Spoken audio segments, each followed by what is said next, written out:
Ibrahim Traoré sends a voice note to Ousmane Sonko. Senegal's reaction is immediate. The digital clock on Ibrahim Traoré's desk blinked at 2:37 a.m.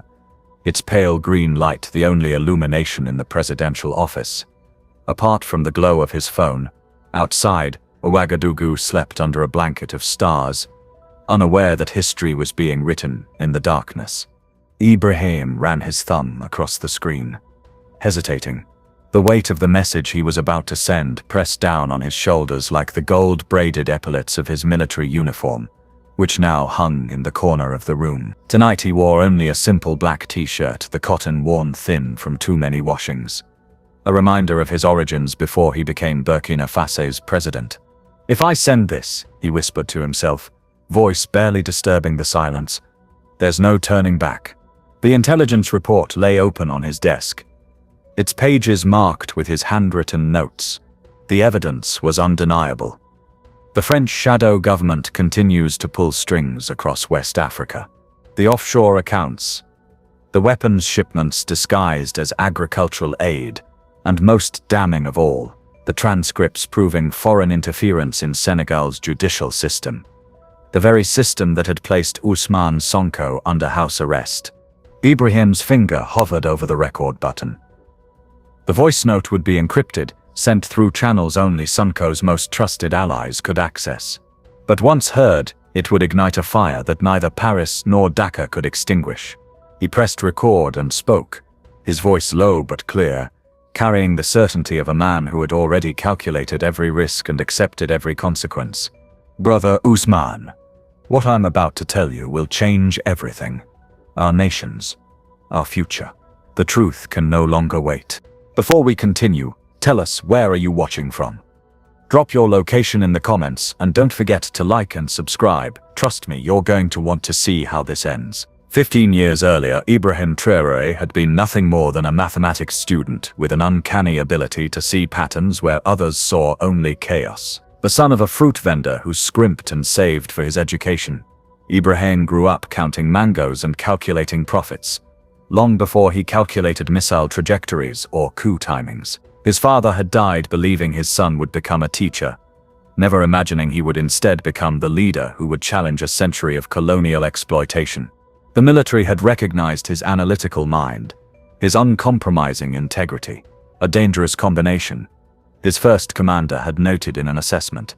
In a region where loyalties were bought and sold like commodities on the international market, Ibrahim's could not be purchased at any price.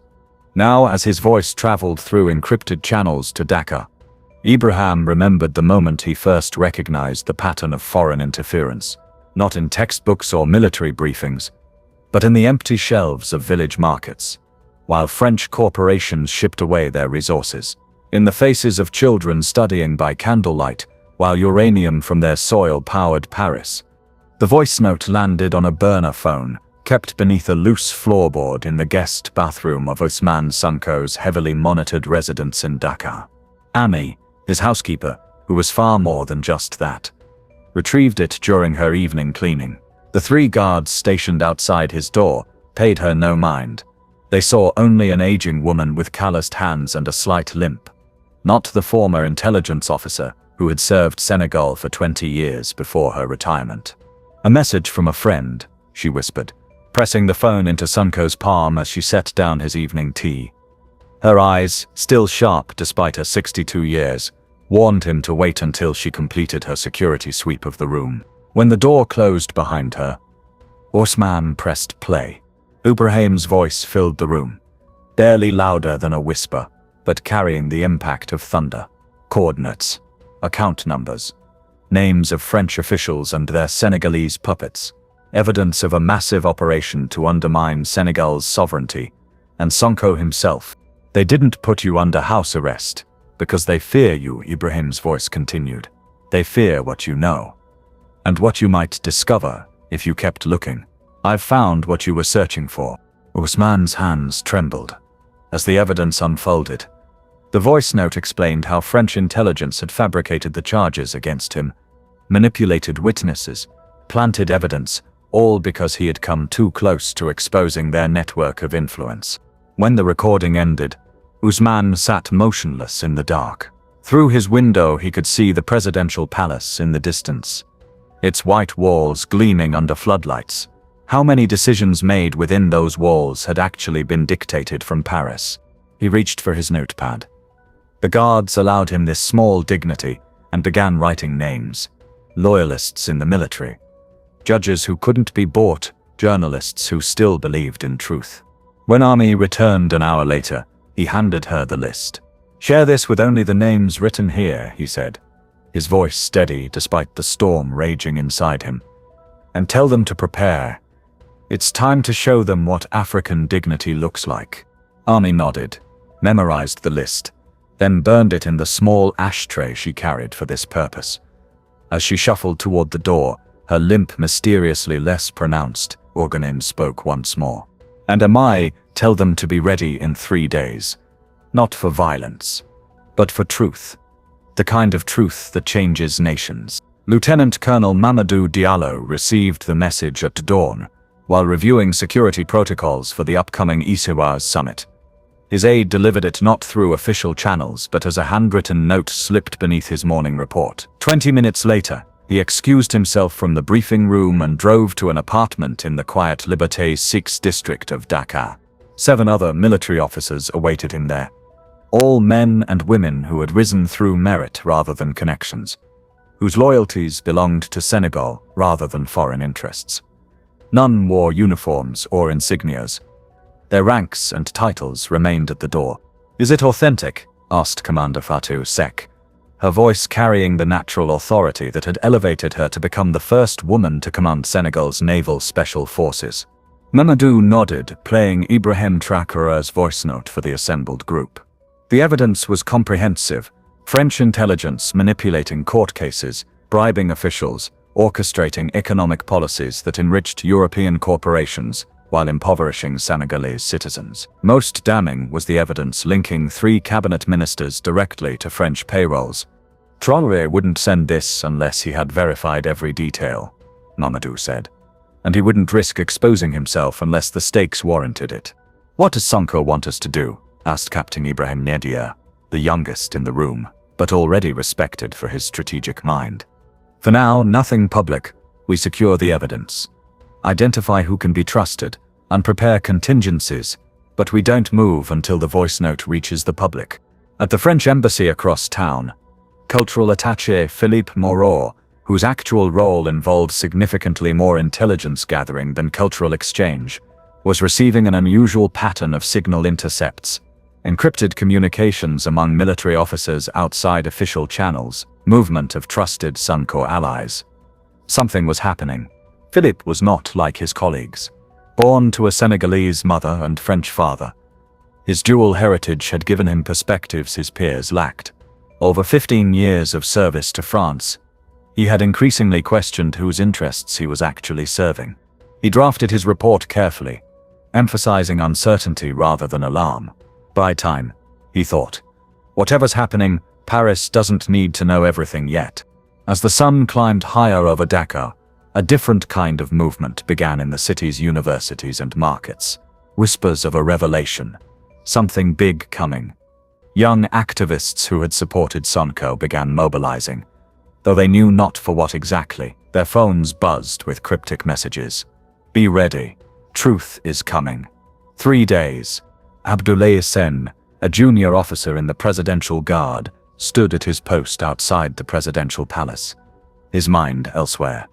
Last night, his cousin, a clerk in the Ministry of Justice, had shown him documents, evidence of case tampering in Sonko's trial. His cousin had disappeared this morning, leaving only a note.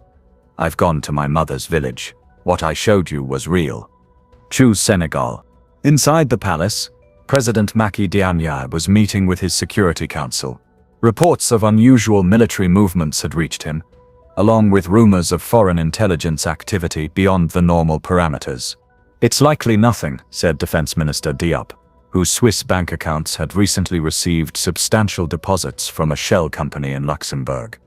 Just the usual chatter before the ECOWAS summit. The Interior Minister nodded agreement, though less convincingly. "Nevertheless, we should increase surveillance on Sonko's residence and perhaps limit internet access for a few days. For security reasons, of course. The president studied both men carefully. After 3 terms in office, he had developed an instinct for when his ministers were hiding something. Is there something specific I should know about? Before either could answer, his aide entered with an urgent message. A man claiming to be Ibrahim Traoré had been spotted entering Dakar through the southern checkpoint. Traveling under a false identity, the border guards had recognized him, but strangely, allowed him to pass. At a small apartment near the university, Ibrahim Traoré sat with Mamadou and 3 other officers, reviewing their strategy. He had arrived in disguise. Glasses, civilian clothes, a slight limp to alter his distinctive military posture. No security detail, no official welcome. A president reduced to a shadow to deliver truth to an imprisoned opposition leader. The voice note contains only half the evidence, Ibrahim explained, opening his laptop. The rest is here, and it's far worse than what I sent. Documentation proving that the last election was compromised. That French intelligence agents manipulated vote counting in 3 regions. That mining contracts signed last year surrender 90% of profits to French companies through hidden clauses. Mamadou studied the documents, his face hardening with each page. If this reaches the public all at once. Revolution, one of the other officers finished. Ibrahim shook his head. Not revolution. Restoration of sovereignty, of dignity. Across the city, at the headquarters of Senegal's most respected independent newspaper, editor-in-chief Aïssatou Diallo received an anonymous email containing an audio file and a message. Listen alone.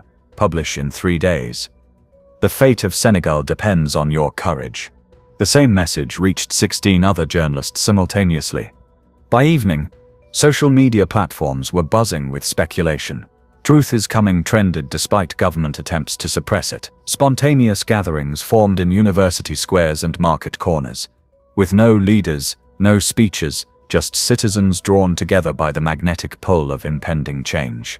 French intelligence analysts noted the patterns with alarm. Emergency cables flew between Dakar and Paris. Situation developing. Assets may be compromised. Request immediate guidance. At Sonko's residence, Ami returned with confirmation. The military allies were ready. The journalists had received the evidence. The people were beginning to sense something momentous approaching. And Traoré? Sonko asked. Here, in Dakar, waiting for your signal. Sonko nodded, staring out at the city lights. For months, he had been silenced, isolated, his movements restricted, and his words twisted. But in 3 days, his voice, along with Ibrahim's evidence, would reach every corner of Senegal. The presidential motorcade passed below his window. Returning from an emergency meeting, Sonko watched it disappear around the corner. Unaware that Lieutenant Abdoulaye Sène stood guard inside, his hand resting on the service weapon he hoped he would never have to use against his own countrymen, his mind replaying the evidence his cousin had shown him. In the communications center of the presidential palace, a junior technician noticed an unusual surge in data traffic across the city.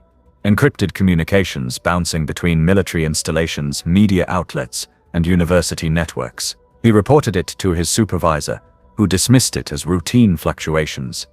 But it wasn't routine. It was the digital tremor before a seismic shift.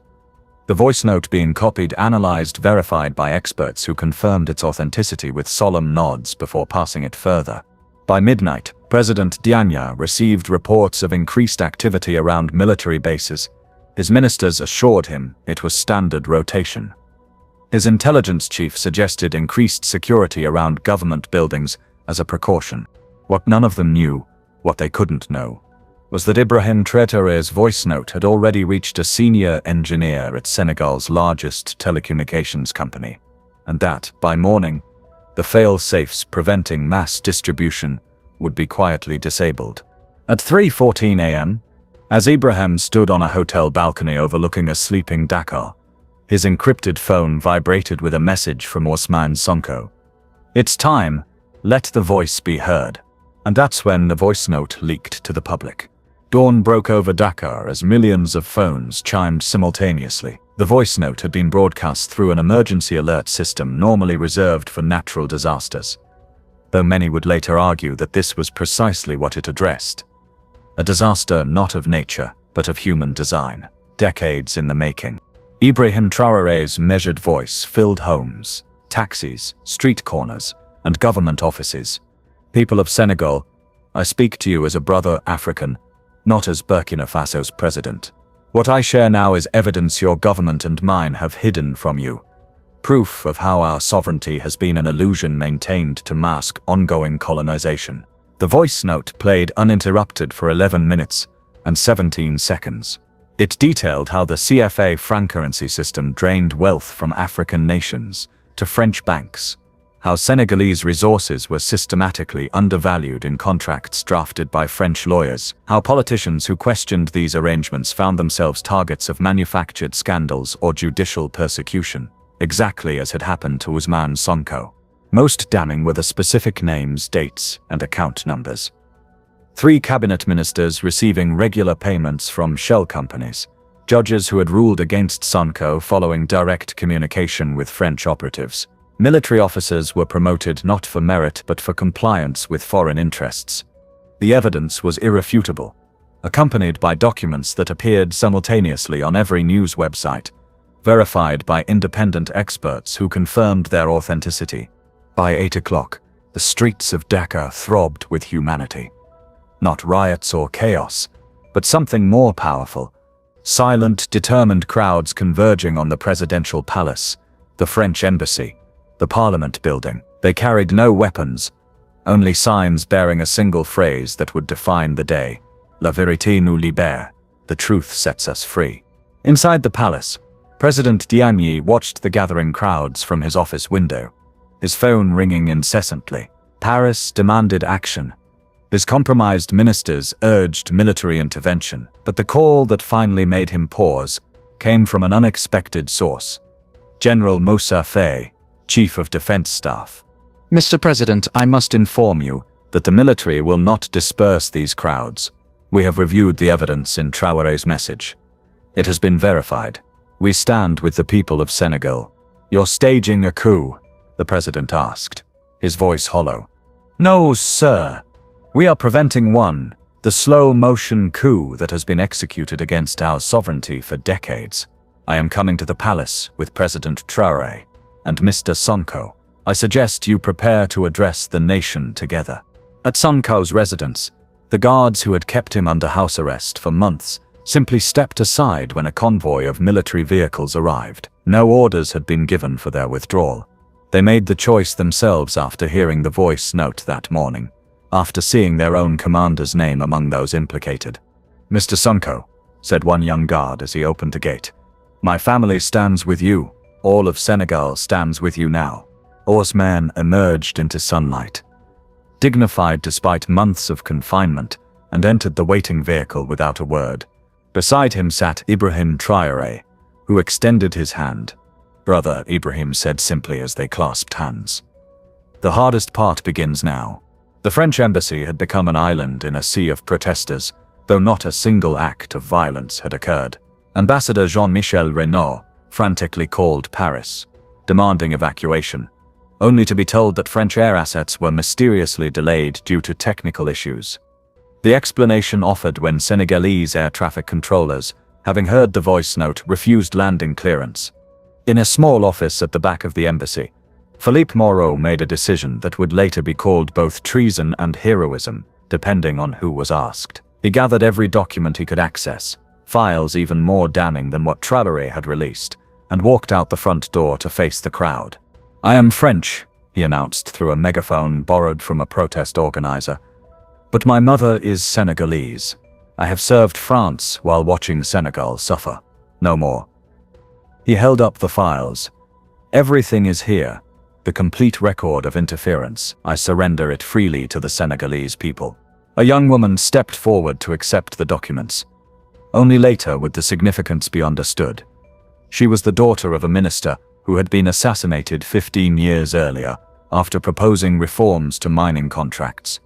At the presidential palace, 3 men who represented Senegal's complicated present converged in the grand meeting room.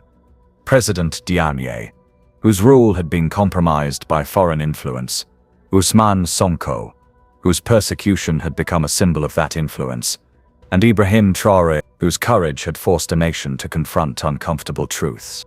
Lieutenant Abdoulaye Sen, the conflicted presidential guard, stood at the door, witnessing history while making his own difficult choice.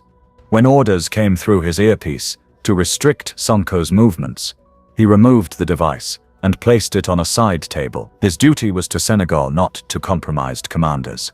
"The people are waiting for answers," Sonko said, his voice steady as he faced President Diagne across the polished table. "Not for blood or revenge, for accountability and change." President Diagne seemed to have aged a decade in a day. "I never intended to betray Senegal. I believed compromise was necessary for prosperity. Compromise preserves dignity on both sides," Ibrahim interjected. "What was done to Senegal, to all of us, was not a compromise. It was a submission disguised as partnership." The president nodded slowly. "What do you propose?" "Face the people with us," Sonko said. "Acknowledge the truth. Commit to investigation and reform, not resignation. Transformation." Through the windows, they could hear the crowd's steady chant growing. "Vérité, justice, libes." General Faye entered with news. The implicated ministers had attempted to flee, but were detained at the airport. French diplomatic personnel were contained within their embassy. Military units across the country had declared loyalty to the constitution and the people, not to any individual or foreign interest. "And now?" the president asked. "Now we address Senegal together," Sonko replied. "As leaders who have made mistakes, who have been manipulated, and who choose redemption through truth." On the palace balcony, an extraordinary scene unfolded before hundreds of thousands of citizens. President Diagne stepped forward first, his voice amplified across the square. "People of Senegal, I have failed you by allowing foreign interests to dictate our nation's path. Today, that ends."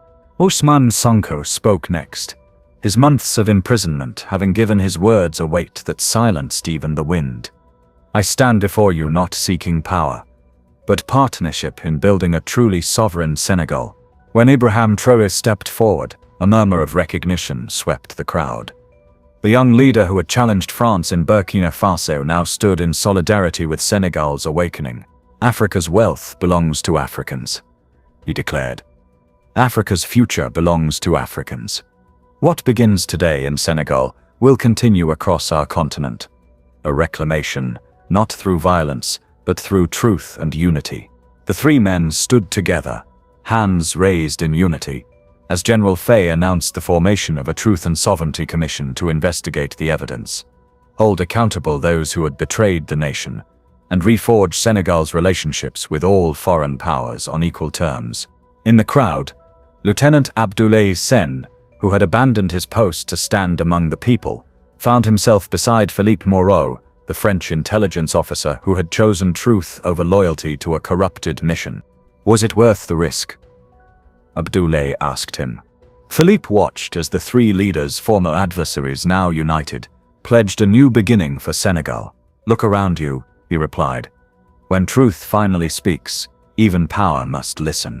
The weeks following what Senegalese citizens now called La Journée de la Vérité, the Day of Truth, unfolded with the methodical precision of a long-planned liberation, though it had been anything but planned. President Diagne, in a move that stunned international observers, appointed Ousmane Sonko as Minister of Sovereignty and Reform, a newly created position with broad authority to restructure Senegal's relationship with foreign powers. The Truth and Sovereignty Commission, led by General Faye, began systematic investigations into every contract, agreement, and treaty signed over the past 30 years. The first to be revoked were the mining agreements that had surrendered 90% of profits to French corporations.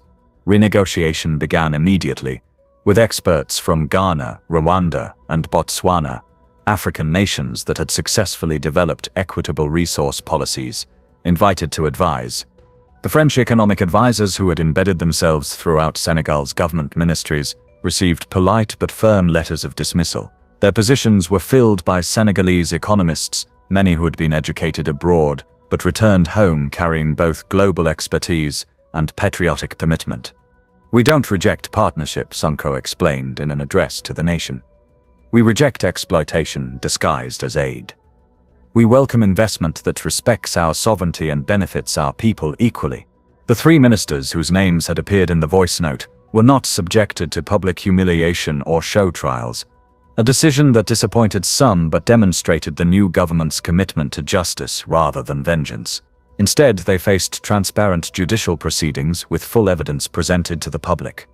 Two were convicted of treason and sentenced to prison. The third, who had voluntarily disclosed additional evidence, received a suspended sentence in exchange for serving as an advisor on how to identify and prevent similar corruption in the future. At the French embassy, Ambassador Renaud was recalled to Paris. His replacement arrived with a markedly different attitude, a recognition that France's relationship with its former colonies required fundamental recalibration. Philippe Moreau, initially branded a traitor by French intelligence services, found unexpected support from reformist elements within the French government, who had long argued for a more equitable partnership with African nations. Ibrahim Traoré returned to Burkina Faso after a week in Dakar, having fulfilled his role as catalyst, but careful not to overshadow Senegal's domestic leadership. Before departing, he and Sonko signed a preliminary agreement for economic cooperation between their nations, the first step toward what would later be called the Sahel Sovereignty Alliance. "What we've done here isn't revolution," Ibrahim told reporters at the airport. "It's restoration of dignity, of agency, of the future that was always rightfully ours." Lieutenant Abdoulaye Sène, the presidential guard who had chosen conscience over orders, found himself unexpectedly promoted to captain and assigned to lead a new integrity unit within the military tasked with identifying and preventing foreign interference in security operations. His first recommendation, immediately adopted, was to revise training protocols to emphasize constitutional loyalty above chain of command, when the two came into conflict. "The military serves the people, not power," became the unit's unofficial motto. The economic challenges remained formidable. Decades of extractive policies had left Senegal dependent on systems designed to benefit others. Currency fluctuations, temporary trade disruptions, and retaliatory financial measures from certain European institutions created hardships that tested the public's resolve. President Dieng addressed these challenges directly in weekly broadcasts, refusing to minimize difficulties or promise quick solutions. "Freedom has a price," he acknowledged in one such address. "But dependence costs infinitely more. It costs our children's future. We choose short-term difficulty over permanent subjugation." International reaction divided along predictable lines. African nations expressed overwhelming support, with leaders from Ghana, Kenya, and South Africa being the first to visit Dakar in solidarity. Western responses ranged from hostile condemnation to cautious recognition that a new model of engagement was emerging, one they would need to adapt to rather than resist. The most profound changes occurred not in policy documents or international agreements, but in the consciousness of ordinary citizens. Market vendors began refusing to accept imported goods when local alternatives existed. University students organized translation teams to make technical documents accessible in Wolof and other local languages, reducing dependence on French academic materials. Neighborhood committees formed to monitor development projects and ensure community benefits. One afternoon, as Sonko reviewed proposals for educational reform in his new ministerial office, a familiar figure appeared at his door, Ani the housekeeper, who had been far more than she appeared. "Minister," she said with a small smile, "I believe my undercover work is complete." Sonko rose to embrace her. "Retired Colonel Diallo, your service to Senegal may have been the most consequential of all." She shook her head. "I simply delivered a message. President Traoré provided the evidence. You provided the leadership. The people provided the courage. And now I would like to actually retire," she said. "But first, I have something for you." She handed him a flash drive. Additional files from our friend in Burkina Faso. Evidence of similar arrangements in Mali, Niger, Côte d'Ivoire. The same patterns, the same actors.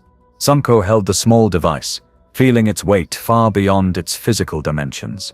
"The work continues." "It always will," she replied. Freedom isn't a destination, it's a constant practice. As she turned to leave, Sonko called after her, "Colonel Diallo, thank you for believing in Senegal when many of us had lost hope."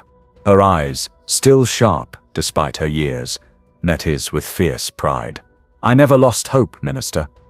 Africa has survived worse than colonial aftershocks. We persisted through the original colonization. We outlasted the slave trade. We will certainly outlive economic manipulation. Time is on our side. It always has been." The Grand Conference Hall in Dakar gleamed under the afternoon sun. Its modernist architecture, a fitting venue for the historic summit taking place within, 1 month after Ibrahim Traoré's voice note had changed the course of West African history. Leaders from across the region gathered to formalize what had begun as an act of solidarity between two nations. Flags of Burkina Faso, Mali, Guinea and Senegal hung side by side at the entrance. Nations united not by colonial borders or imposed alliances, but by a shared vision of genuine independence. Inside, delegations from 23 African countries filled the chamber, alongside observers from global financial institutions who had come to witness what many were calling Africa's economic declaration of independence. Ousmane Sonko, now firmly established as Senegal's Minister of Sovereignty and Reform, stood at the central podium reviewing his notes. The weeks since his release from house arrest had transformed him, not just in position, but in perspective. What had begun as a personal fight for justice had evolved into a continental movement for economic self-determination. President Diagne entered with Ibrahim Traoré, their previous tensions replaced by the camaraderie of men who had weathered a storm together. Behind them walked the presidents of Mali and Guinea, nations that had followed Senegal's example in reviewing and revoking exploitative foreign agreements. "Ready to make history again?" Ibrahim asked, clasping Sonko's shoulder. Sonko nodded. "History is simply truth acknowledged. We're just doing what should have been done decades ago." The ceremony that followed was broadcast across Africa and beyond. The signing of the Charter of Economic Sovereignty, establishing new principles for resource management, currency cooperation, and mutual defense against economic coercion. Its most revolutionary provision required all foreign corporations operating in signatory nations to reinvest at least 60% of profits locally and transfer technology to domestic partners within 10 years. This is not about rejection of partnership, President Diagne emphasized in his address. It is about redefining partnership to ensure mutual benefit rather than one-sided extraction. When Ibrahim Traoré rose to speak, the hall fell silent. The young leader whose courage had catalyzed these changes remained as unassuming as ever, dressed in a simple military uniform without adornment. "A voice note," he began, his tone conversational rather than grandiose. "A small thing, words transmitted from one friend to another. But when those words carry truth that has been buried too long, they become more powerful than armies." He surveyed the chamber, meeting the eyes of delegates from nations still hesitant to fully commit to the new alliance. "Our struggle has never been against any nation or people. It has been against systems designed to perpetuate inequality, and our weapon has never been violence. It has been truth, spoken clearly and acted upon with courage." In the audience sat Captain Abdoulaye Sène, the former presidential guard now heading Senegal's military integrity unit. Beside him was Philippe Moreau, who had chosen conscience over career and now served as an advisor to the Truth and Sovereignty Commission. Two men from opposite sides of a system now working together to dismantle its harmful aspects while preserving its beneficial ones. "It's not what I expected when I joined intelligence services," Philippe admitted quietly, as applause followed Ibrahim's speech. "Nor what I expected when I joined the Presidential Guard," Abdoulaye replied. "But it's what should have been all along." After the formal signings, the summit transitioned to a public celebration in Dakar's Independence Square. The colonial monument that had dominated the center for decades, a bronze statue of a European discoverer, had been respectfully relocated to a historical museum. In its place stood a new sculpture, an open hand cradling a map of Africa, created by artists from all four founding nations of the alliance. President Diagne, Ousmane Sonko, and Ibrahim Traoré stood together before the sculpture as thousands of citizens filled the square. What had begun as a moment of crisis had transformed into a festival of possibility. Musicians from across West Africa performed on a stage where just weeks before, security forces had stood ready to suppress dissent. As evening fell, lanterns illuminated the square. Ibrahim found a moment of quiet at the periphery, watching the celebration from a distance. His phone buzzed with messages from leaders across Africa, some congratulatory, others inquiring about joining the alliance, still others requesting evidence similar to what he had provided. Senegal. Sonko found him there, 2 cups of traditional bissap juice in hand. "You should be celebrating," he said, offering one to Ibrahim. "None of this would have happened without you." Ibrahim accepted the drink with a small smile. It would have happened eventually. Truth doesn't stay buried forever. I just accelerated the timeline. At great personal risk. At necessary personal risk, Ibrahim corrected. Some truths are worth any risk. They stood in comfortable silence, watching as dancers performed traditional movements that had survived centuries of colonial attempts to replace African culture with European imports. What happens when they push back? Sonko finally asked, giving voice to the concern that many privately harbored. The systems we're challenging have defenders who won't surrender their privileges easily. Ibrahim's expression remained calm. They already are pushing back. Financial pressure, diplomatic isolation attempts, misinformation campaigns. But they face a challenge they've never encountered before, which is unity based on truth rather than convenience. Cooperation driven by shared vision rather than shared enemies. Ibrahim gestured toward the diverse crowd filling the square. "Look at our people. They know hardship may come, but they've chosen dignity over comfort, sovereignty over subsidies. That resilience cannot be defeated by economic threats or political maneuvering." As darkness settled completely over Dakar, Ibrahim's phone vibrated again. A message from his security team in Ouagadougou, marked urgent. He read it quickly, then looked up with a mixture of concern and resolve. "France has called an emergency meeting of the UN Security Council," he told Sonko. "They're claiming our alliance threatens regional stability." Sonko's expression remained untroubled. Of course they would. Change always appears as instability to those who benefited from the previous order. There will be sanctions, pressure on our banking systems, attempts to isolate us, and we will withstand them together, Sonko replied. What's the alternative? Return to comfortable exploitation. From across the square, President Daniel waved them over to where he stood. With a group of young university students, future economists, engineers, and politicians already being incorporated into the reform process, rather than excluded from it. These young people have solutions I never considered, the president said, as Ibrahim and Sonko joined them. Blockchain alternatives to traditional banking.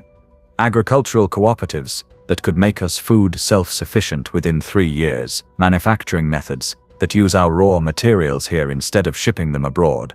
One young woman, barely 20, stepped forward with respectful confidence. President Traoré, I've been studying Burkina Faso's solar initiatives. With Senegalese investment and Guinea's rare mineral access, we could create a West African renewable energy grid, independent of European technology within 5 years. Ibrahim smiled. What's your name? Fatou Diallo, sir. Engineering and Economics, University of Dakar. Minister Sonko. Ibrahim said, I believe we've found our first director for the Alliance's energy sovereignty program. The young woman's eyes widened, but she recovered quickly. I would be honored, but I haven't even graduated. Neither had I when duty called, Ibrahim replied. Graduation is a ceremony. Knowledge and commitment are what matter, and you've demonstrated both. As the celebration continued into the night, the leaders moved through the crowd, not separated by security cordons, but integrated among their people.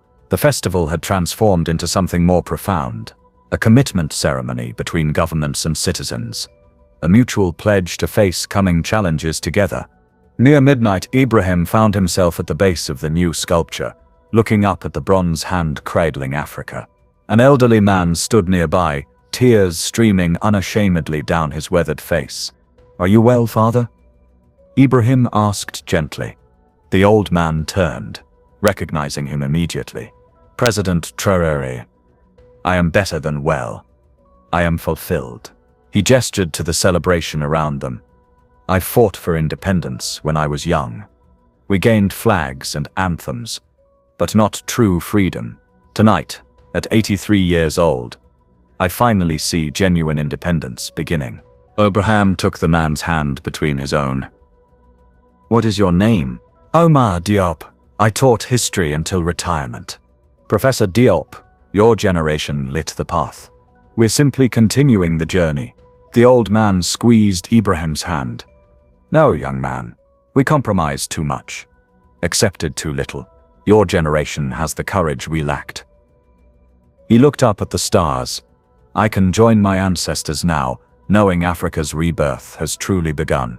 As Ibrahim returned to his hotel in the early morning hours, he found a secure message waiting from his intelligence chief in Ouagadougou. The voice note he had sent to Sonko had been leaked beyond Senegal, copied and transmitted to opposition leaders and military reformers in Côte d'Ivoire, Cameroon, Gabon, and 5 other nations still bound by neo-colonial arrangements.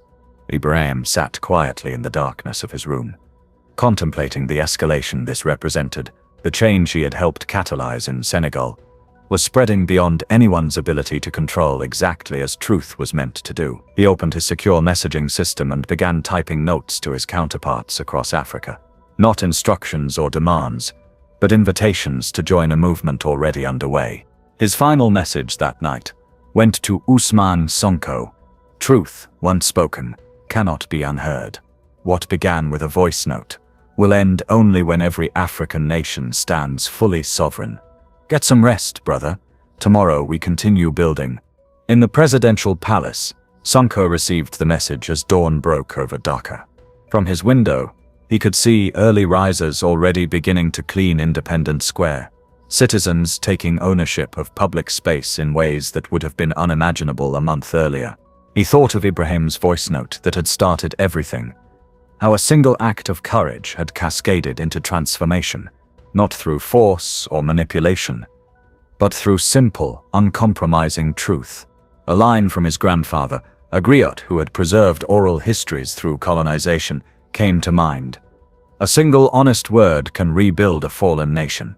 Sonko watched the sun rise fully over a Senegal forever changed, not by conquest or revolution, but by the quiet power of truth spoken between friends, amplified by the readiness of a people to reclaim their sovereignty. "A voice note," he whispered to himself, smiling at the elegant simplicity of it all. Just a voice note. Did this story touch your heart? Has something similar ever happened to you or someone you know? Share your experience in the comments below. Your story might be exactly what someone else needs to hear today. If you enjoyed this journey of transformation and discovery, don't forget to like this video and subscribe to our channel for more powerful stories that reveal the truth about human connection, dignity, and the unexpected moments that change lives forever. Every like, comment, and share helps these stories reach others who need to hear them. Where are you watching from? Let us know in the comments.